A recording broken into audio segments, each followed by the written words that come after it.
Good morning guys. तर आज आहे संडे आणि संडेच्या दिवशीच आम्ही आता डीमार्टला निघालेलो आहोत. हो, संडे असल्यानंतर खूप जास्त गर्दी असते, पण काय करणार, ऑप्शनच नव्हतं कारण मुलांना आणि यांना संडेला सुट्टी असते. आता आम्ही आलो डीमार्टमध्ये आणि त्यानंतर बघा आता सगळ्यात आधी मी इथं सीड्स घ्यायला लागले होते.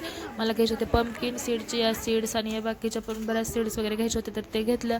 त्यानंतर ग्रोसरी घेतली आणि नंतर गेलो सेकंड फ्लोअरला. आता म्हणजे सेकंड फ्लोअरला तर काही घ्यायचं नव्हतं, पण तिथं कपडे वगैरे असतात तर ते बघायचं असतं. काय काय नवीन कलेक्शन वगैरे आलेलं आहे. खूप छान छान कलेक्शन आलं होतं कपड्यामध्ये पण आणि बाकीच्या पण गोष्टींमध्ये खूप छान छान आलं होतं नवीन कलेक्शन. आणि म्हणजे बहुतेक आता गणपती वगैरे येणार आहेत, गौरी गणपती, त्यासाठी डेकोरेशनचं पण छान छान सामान वगैरे आलं होतं. आणि छोटे छोटे फ्लावर्स वगैरे हे तुम्ही गणपती किंवा गौरींपुढे ठेवण्यासाठी घेऊ शकता. हे बघा, हे तुम्ही बघू शकता किती छान आलेलं आहे व्हाईट कलरमध्ये, तर एकदम सुंदर दिसत होतं. आणि त्यानंतर ते म्हटल्यानंतर सॉफ्टी तर झालीच पाहिजे. चला, आजच्या पुरतं एवढंच, भेटूया उद्याच्या व्हिडिओमध्ये. तोपर्यंत काळजी घ्या. Bye bye.